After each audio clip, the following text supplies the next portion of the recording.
नमस्कार, मेरा नाम है गौरव और आप देख रहे हैं टीवी 24 नेटवर्क।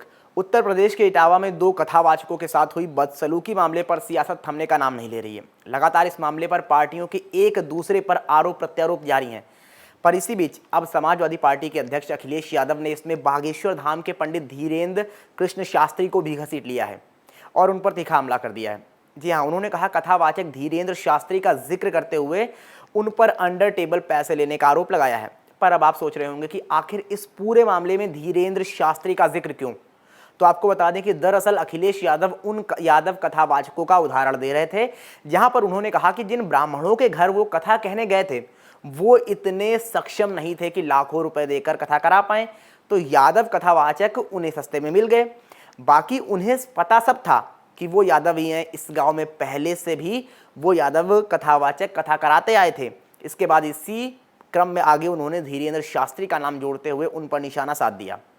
तो आइए सबसे पहले आपको अखिलेश यादव का वो बयान सुना देते हैं कि क्या कहा उन्होंने धीरेन्द्र शास्त्री के बारे में। तो उन्होंने कहा कि कई कथावाचक हैं जो 50 लाख रुपए लेते हैं, किसी की हैसियत है कि धीरेन्द्र शास्त्री को बुला ले अपने घर, कथा के लिए कोई अंडर टेबल लेगा, वो बाबा पैसे आप पता लगवा लीजिए, वो अंडर टेबल पैसे नहीं लेते हैं धीरेन्द्र शास्त्री। कथा बाँचने की ना जाने कितनी कीमत होगी उनकी, कथा तो हर समाज के लोग कर रहे हैं। तो ये था अखिलेश यादव का पूरा बयान जहां पर उन्होंने पंडित धीरेन्द्र शास्त्री पर निशाना साधा। और फिर क्या था, इसके बाद सोशल मीडिया पर लोग इस बयान पर अपनी प्रतिक्रिया देने लगे। जहां पर अंकुर मिश्रा नाम के एक एक्स यूजर ने अखिलेश यादव के इस बयान को पोस्ट करते हुए लिखा कि वैसे ब्राह्मण किसी भी पद पर हो उस पर टिप्पणी करना बहुत सरल है। इस देश में धीरेन्द्र कृष्ण शास्त्री अंडर टेबल पैसा लेते हैं और समाजवादी पार्टी के संस्थापक जिनके पास रहने को घर तक नहीं था, राजनीति में कुछ ही साल आने के बाद उन्होंने अपने लड़के को विदेश पढ़ने के लिए भेजा। बड़ा बंगला, इतनी सारी प्रॉपर्टी हो गई, कहाँ से आया इतना पैसा? यहाँ अंडर टेबल नहीं आता क्या? खुद के जैसा सबको समझते हैं अखिलेश यादव जी। तो वहीं इसके बाद राधिका यादव नाम की एक यूजर ने अखिलेश यादव और धीरेन्द्र शास्त्री दोनों लोगों की फोटो अपलोड करते हुए लिखा कि अखिलेश यादव जी ने आज धीरेन्द्र शास्त्री को रेडार पर ले लिया। अखिलेश जी ने कहा, धीरेन्द्र शास्त्री एक कथा के 50 लाख से ज़्यादा लेता है और मोटा कैश अंडर टेबल लेता है, यानी कि ब्लैक मनी। वहीं आपको बता दें कि इस अखिलेश यादव के इस बयान के बाद बीजेपी राज्यसभा सांसद सुधांशु त्रिवेदी ने बड़ा बयान दिया है। जहां पर सुधांशु त्रिवेदी ने कहा कि जो लोग अपनी हुकूमत में मुल्ला मौलवियों पर करोड़ों रुपए लुटाते थे, आज वो दान दक्षिणा पर सवाल उठा रहे हैं। तो ऐसे में साफ है कि फिलहाल ये मुद्दा थमता हुआ नहीं दिख रहा है।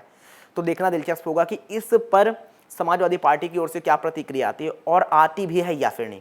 बहरहाल अंत में आपको बताते चले कि इटावा के दांदरपुर गांव में 21 जून को कथा के दौरान कथावाचक मुकुट मणि यादव और संत कुमार यादव के साथ मारपीट और बदसलूकी की गई थी, जिसके बाद से इस घटना का वीडियो भी सोशल मीडिया पर वायरल हो गया। इसके बाद से इस मामले में पुलिस ने 4 आरोपियों को गिरफ्तार कर लिया है।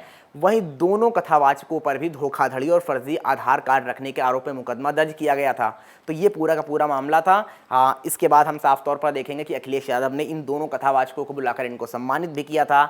वहाँ पर इनके द्वारा जो गीत संगीत और कथा हुए थे उनको सुना भी था। ये सारी की सारी चीज़ें हुई थी और फिर बीजेपी और इसके बाद समाजवादी पार्टी एक दूसरे पर हमलावर हो गई थी इस पूरे के पूरे मामले को लेकर। और फिर इसी बीच में गगन यादव का नाम भी सामने आया था, जिनको लेकर जहां पर एक तरफ समाजवादी पार्टी ने कहा कि वो बीजेपी की एजेंट हैं, तो दूसरी तरफ बीजेपी ने उनको अपना खास आदमी बताया था। ये सारी की सारी चीज़ें वहां पर देखने को मिली थी इस पूरे मामले से ही रिलेटेड।